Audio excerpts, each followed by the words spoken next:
Divorce Next Chapter. Hey, friends, welcome to Dishing on Divorce Next Chapter on WGSN-DB Going Solo Network Radio, Podcasts, and TV. I'm your host, Lisa Lisser, CEO and founder of LZL Coaching, a boutique coaching firm focused on divorce, relationships, and life transitions. I'm also a divorced mom of 3 now grown kids, a recovering lawyer, a current educator and spiritual counselor, and a divorce coach who's committed to transforming the divorce experience for everyone involved. The thing about divorce is that even though it's hard, you have the opportunity to start over.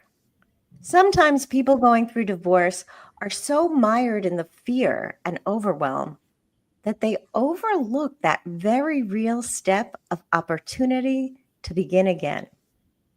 Life is a journey, and we have many twists and turns, whether we're married, single, divorced, widowed, or however we walk through life. And our mindset is our choice.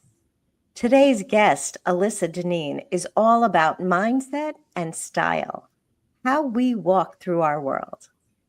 Alyssa Dineen is a published author and the founder of Style My Profile. It's a transformative service created to help online daters feel more confident and empowered as they navigate the modern dating world. With over 25 years of experience as a fashion editor, stylist, and art director, Alyssa established herself as a seasoned leader in the New York fashion world. In the past decade, Alyssa has also emerged as a pioneering figure in the online dating space.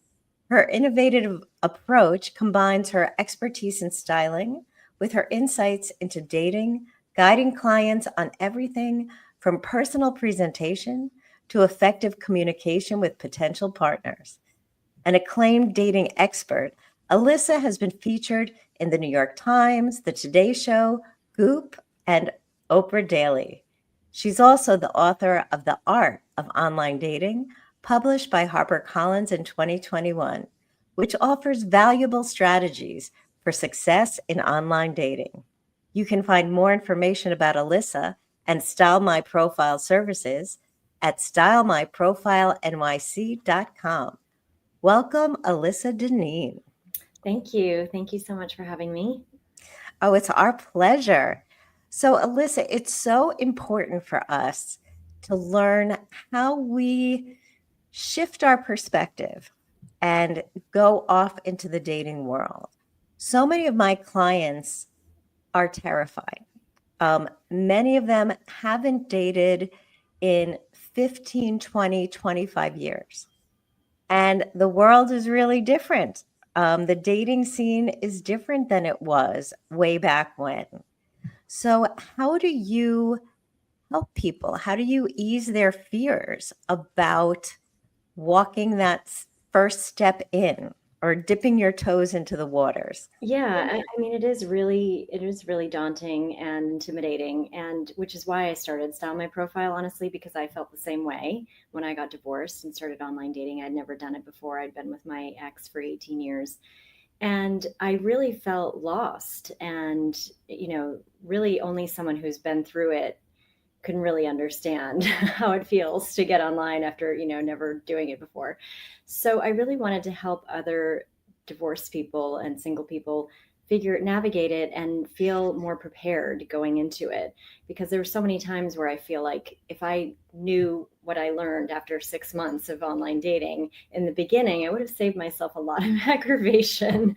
And I feel like the more prepared people can be, the less intimidating it is, right? And talking to somebody who's been through it and knows, the ins and outs of it after seeing now thousands of profiles and working with hundreds of clients, I really have seen it all. And I really can explain step by step, how to approach it and how to, what steps to take first and continue on and have a successful, as much as possible, happy dating experience. Right. Like dating should be fun. Yeah, exactly. That is right. But dating can be so scary. People go through different modes. Like as a divorce coach, I see some clients just want to get out there and date, and other clients just like put up a wall and they can't even go there. So, one of the questions I have for you is, how did you take your fashion space where you were in the clothes and the look and how you present yourself to the world and transform it into, a block of words, right? How do we present ourselves in words or in, selfies? I mean, so many people, their pictures on their site are selfies. Mm-hmm. And not everyone feels like they can go to a stylist to do their profile. So how do you help people get over those obstacles or blocks? Yeah, I mean, feeling confident, really does come from within. And I feel like, when I work with a client and help them revamp their style, it really is a noticeable difference in how they feel about themselves. And I know not everyone can work with a stylist. I understand that. But what I tell my audience who don't work with me one on one is, listen, even just treating yourself to one or two new items in your wardrobe can make a world of difference in how you feel getting out there. Whether it's for your selfie photo in your profile, which I'll get to that in a minute. I don't recommend selfies unless you've practiced them for a long time. But whether it's that or going on a date and just having even a new top or a new sweater or a new pair of jeans that make you feel really good about yourself, it really can make a world of difference. So it's so interesting. As you're talking, I was watching one of the early episodes of Only Murders in the Building last Mhm. night, and Steve Martin's character is going on a first date with someone that he's been, flirting with in the building, and she's like revealing herself and telling her story, and he's really interested, and she's saying how great it is. Now it's your turn, and he can't reveal himself, so he totally blows it, Mhm. and he's like, my life is fine. I'm not as broken as you. Like he says something as cold and hard as that. Right. But then later in the episode, he goes and he knocks on her door and he like, you know, releases it all and tells her his real story. But my question, and it was like a wonderful transformation, right? Mhm. And Mhm. and it Yeah, I was know that revealing and feeling. vulnerable and all of that. Yeah, How vulnerable can you get in a profile? I know that's tough, and that's something that I coach my clients on, a lot actually, because a lot of people have a really hard time being vulnerable. I mean, I would say the majority of people do, and yet it's really near impossible to truly connect with someone unless you are vulnerable, right? And I know it's challenging, especially if you've been with the same person for many years. You haven't had to do that in so long. It's like working a muscle you haven't worked out in a very long time. So ease into it as much as you can, and maybe not on your profile, Mhm. but even on a first date, revealing something, that if you're feeling a connection with that person, revealing something. It doesn't have to be anything major or life changing, but something about yourself, because you'll see a difference in the other person too. They will also then feel like they can share something with you, and that's the only way you can truly get to know someone and connect on another level.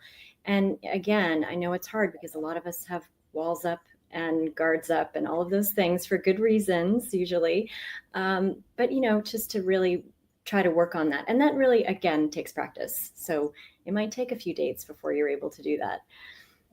Right. So tell us about practice, right? So how do you practice this? So you just said it might take a few dates. Well, so many people invest so much emotional energy in that first date or that Mhm. second first date or, a few first dates and then all of a sudden they're off dating because they weren't great first dates. So, Yeah, I see that happen quite a bit. Yeah, and listen, the thing about first dates that everyone forgets is that you don't need to go into that first date thinking, is this going to be my next partner? Is this going to be my life partner that I'm or going to marry next? Go into each first date thinking, who am I going to meet tonight? Is it going to be a friend? Maybe a business contact, maybe just someone, a fun night out. Just go into it looking for an experience with a new person and try to really be curious about them and their life. And you'll see, again, it's reciprocal. If you're curious about someone, generally speaking, they will also be curious about you. And I feel like it's so important to remember that. And all you need to be thinking on the first date is, do I like them enough to go out on a second date? You don't need to be thinking, is this the one? Is this the one? Is this my soulmate? Right. Because you won't know that on the first date. You just need to know whether you like them enough to go on the second date. Right. Right. You know, there was a Netflix series, The Jewish Matchmaker or Jewish Matchmaking, and her theory was date them until you hate them. So it's kind of like a joke, but Right. Yeah. Yeah. but I don't know if I buy it, but I don't know if I don't buy it, you know? Yeah. Yeah. I mean, that's like a much more extreme, shock jock way of saying what I teach too is it may take even 4 to 5 dates before you feel any real chemistry, and that builds, right? And so that's another thing people forget is people want to go out on their first or second date and they want this major sparks to fly and major chemistry, and if it doesn't happen, they think it's not the person for them. That is absolutely, I can say definitively, is not true. I know so many clients who I've encouraged to, like, again, do you want to go out on a third date? Yes. If the answer is yes, do the third date. If the answer is no, then don't. But, do you want to actually spend time with this person? Not, are they my soulmate yet? So spending time with that person. And then I've seen it happen again and again where that spark ends up coming, whether it's the fourth date, the fifth date. I've even seen it happen even after that. So I know a lot of people are like, I'm never going to give it that much time. But if it's somebody that's amazing, it's worth it, right? To Yeah. test it out and see if that works. And I've seen it happen with a lot of clients and a lot of success stories that way. It's also about patience. It's like anything we do, it doesn't happen instantly, right? We're learning, it's a dating muscle, Mm-hmm. right? You've been in a relationship for a really long time, and maybe you got lazy in taking care of that relationship, or maybe both of you did, so that you didn't do those things that were um, caretaking of the relationship anymore. Or Mm-hmm. maybe you thought you did, and so now you actually need to be interested. Like Mm-hmm. I was listening to a coaching video the other day, and what he suggested was ask interested questions, not interesting questions. Mm-hmm. When you're asking interesting questions, they're about you. But Mm-hmm. when you're asking interested questions, they're about the person you're talking to. 100%. Yes, I fully agree with that. Yeah. Yeah, you have to genuinely be curious about someone, and you can't fake that. Yeah, you can't fake that. Yeah. And you'll know, if you're curious about the other person, they will feel Mm-hmm. like you care about what Yes, they have to say. exactly. Exactly. Yeah. And then they'll ask you. And if they don't, then you'll know. Right. Like there are things you can do to get you closer Mm-hmm. to so what does that go Sorry, on? to that point, I just want to say, and if the other person isn't asking you and questions in return and also seem curious about you, that's also maybe a red flag and maybe someone that you don't want to continue seeing, because it should be reciprocal. Yeah, it should be a two-way two-way thing. Right, right. If they're more interested in how interesting they are, Mm-hmm. then maybe they're not the person for you, Yeah. Yep. you know? Um, so what is your approach then, like with the online part of it? Like, how do you help people style their profile? Yeah, and so I really believe, I've been doing this now for almost 8 years, and then I online dated myself for 2.5 before I met my partner. And I really believe that with a really strong foundation, meaning a really strong profile that really represents you well and the best version of you, then you can start from there. Do you know what I mean? You really need Mhm. that foundation before you can really truly jump in and feel like you're going to be successful with it. Because if your profile doesn't represent you well and you don't have good pictures and people can't really tell you what you look like, or they don't really get a sense, and your bio is generic and just like everybody else, it really is, it really is a hindrance.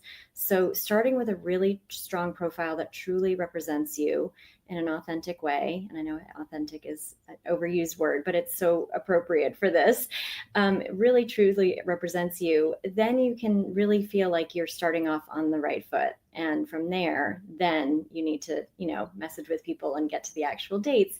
But, with a strong profile, you can do that. So what's a strong profile? Yeah, so I'll tell you. So obviously you want to have really good photos. And what I mean by that is high quality. It doesn't necessarily have to be with a professional photographer, but really spend time with, whether it's with a hired person or a friend or family member, spend the time. It's not like, hey, take a few photos of me right now in 5 minutes. No, you need someone who can really devote an hour with you on a Saturday or, whenever it is, and really spend the time and take 100 photos actually, and then you'll have a few good ones. And don't forget to change your outfit, because you want to have multiple looks for your I see that happen a lot too, where people are like, I took all these photos with a friend and they're wearing the same thing, and you can't put more than one photo in. So so that's really important. High quality. You want a really good first photo that really shows you as best as, like, your face smiling, eyes generally looking at the camera is great. No sunglasses, no hat, no shaded, trees shading your whole face. Really clear, high quality, in focus photos. And I say that because you'd be surprised how many people have grainy, bad quality photos. So the first photo is obviously really important. And then from there, you want to make sure you have a full length photo is really important. Something we recommend, maybe a social shot with a friend, or, at a wedding or something like that. Another one is doing a hobby or an activity that you like to do. It's a good way to show who you are and also generates conversation. So those are really the 4 primary photos that you should have. And then from there, your bio really should be, unique to you, and not, again, like you see the same things over and over again. For people who've been online, you know what I mean? It's like, I like to try new restaurants, and I like yoga and red wine.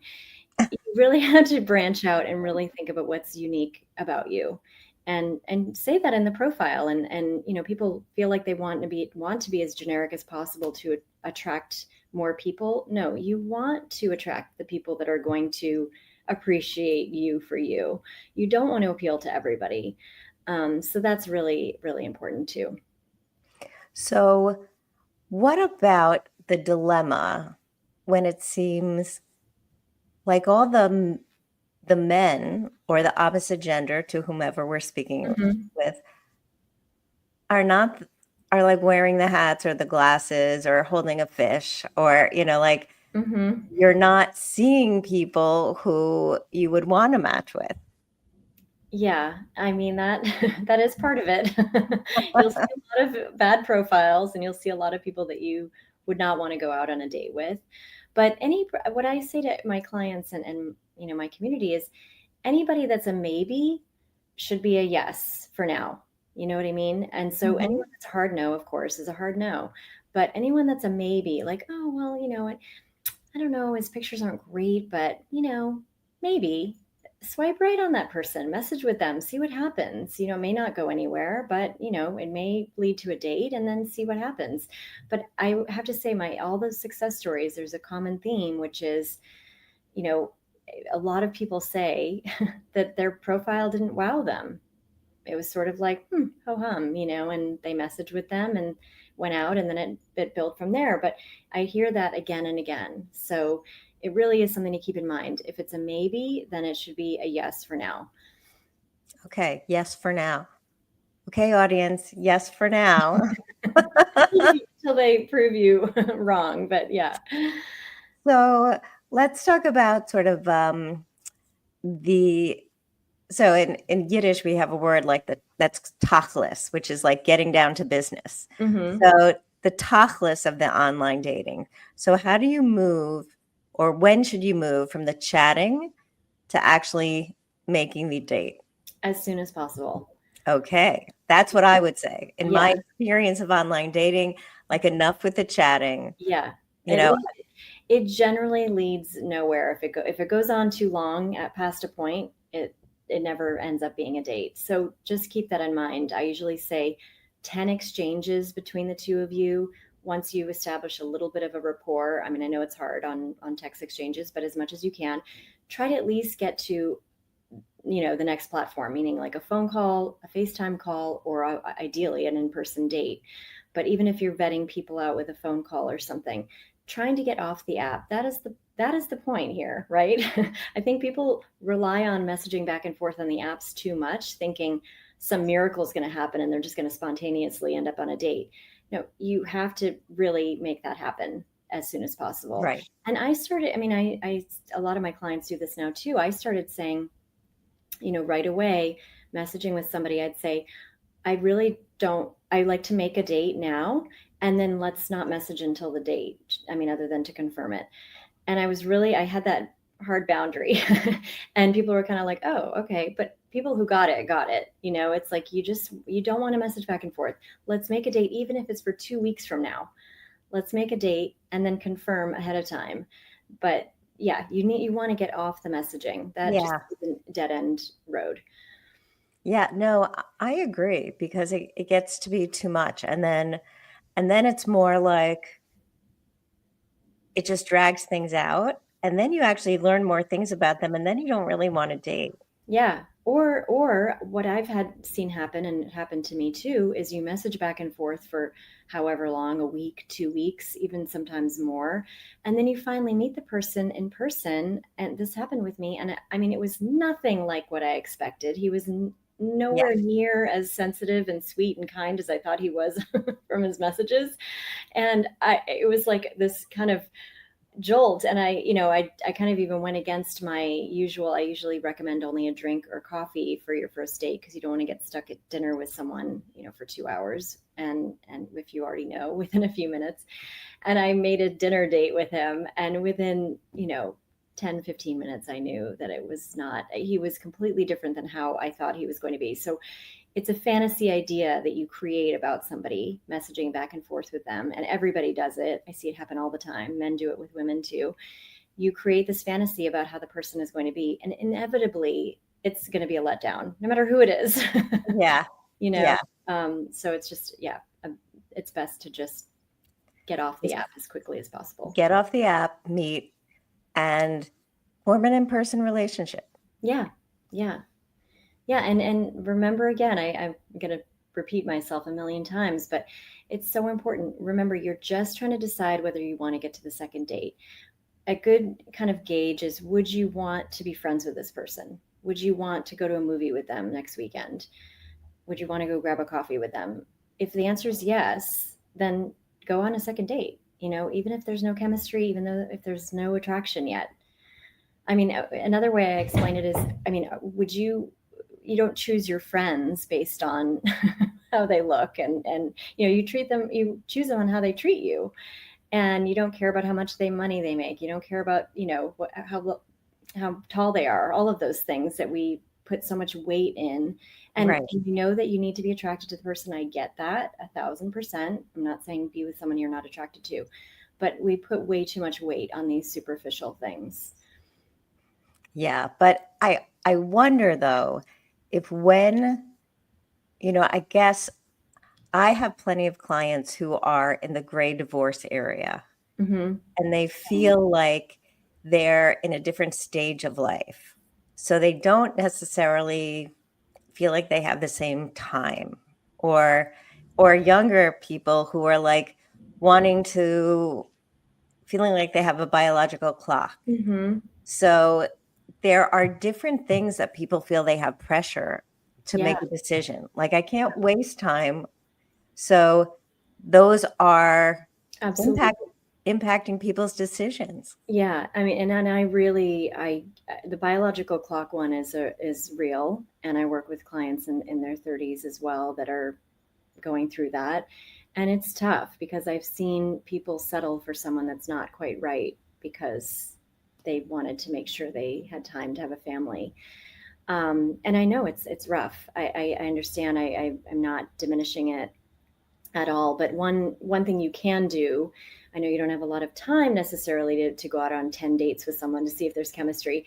But one thing you can do is be very clear on your first date, even like, listen, I want to start a family soon. If that's not something that's on your horizon in the near future, it's not a match. And that's okay. And I think a lot of women are afraid to do that because they're afraid of scaring men off. But listen, that you don't want to waste your time on someone who's going to 3 years from now say, actually, I don't think I want, I'm not ready for that yet. I mean, Yeah. yeah. So I think you just need to be upfront as soon as possible. Yeah, that's a big one. That's a big one. So the dating thing has a lot of potholes, I think. Mm-hmm. But Mm-hmm. at the same time, you don't want to miss the adventure, Mm-hmm. right? Dating can be an adventure. And so, do you have any stories from the field that looked like they were going to go south, but actually were great stories in the end? Yeah, I mean, a common one is, misreading each other on texting, because there Mm, is a lot of texting with dating. Even once you get off the app and you've met the person several times, even in the first few months of dating, a lot of it is through text until you get to the next date. And I see a lot of miscommunication on text, and where, somebody's convinced that the person is, not interested anymore, or blowing them off, or dating someone else, or whatever the idea is in your head. And when it comes down to it, and when they confront the person, it's like completely not what they thought. It was like a texting miscommunication. And you can really misread people's tone in texts. And that's a tough one too. And which is also why you should try to have phone calls more often. yeah. I know it's tough in modern times. It's like hardly ever anyone talks on the phone anymore, unless it's like your mother or something. I feel I like, know. but yeah, I think it's important to have those phone calls or FaceTime calls in between dates to make sure that you're not missing a connection that could be lost over text. So I see that happen frequently. It's really important. And that's another one where you can set some boundaries, Mm-hmm. right? About what you want to text about and what you want to talk about. Yes. And if a 100%. text comes across and it's unclear, maybe that's where you can say, "Hey, I need to talk." Yeah. And Yeah. and Absolutely. and be brave, right? That's Yes. being courageous. Yes, 100%. And I love that you just said that, because it is really, it's something that people really talk themselves out of, like, oh no, I don't want to make it a big deal, or I don't want to, but if it's on your mind, the best thing to do is just get it out in the open in a lighthearted way before it turns into something else and Yeah. snowballs. So I agree with you. And another thing is to ask for things that are important to you when you're dating someone new. If you like to get a daily text, or you like to text check in daily, or maybe you don't check in daily, like, I'm really busy, don't take it personally, can we check in every other day, or whatever it is, make sure you're clear with those things, because a lot of people don't know that. And if you ask for it, if it's the right partnership, they'll be like, great, okay, sounds good. Yeah. Yeah.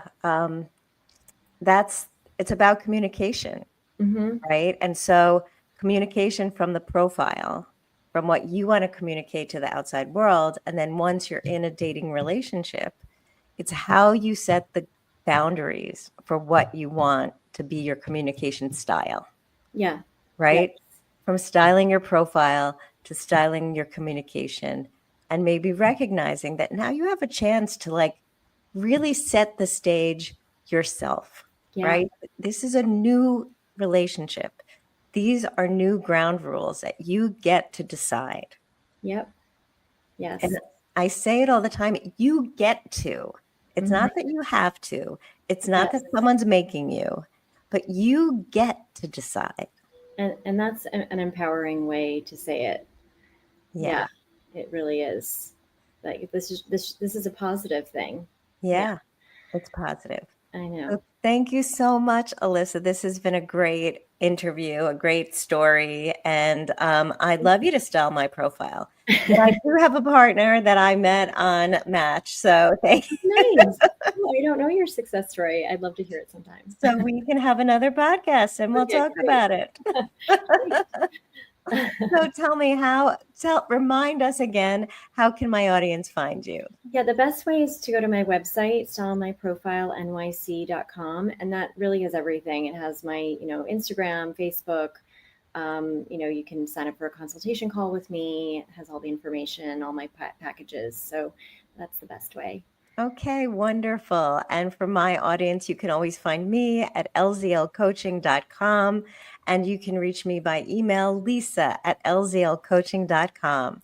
So for everyone, have a great holiday, and we will see you next Tuesday at Dishing on Divorce with Lisa Lisser. Bye-bye.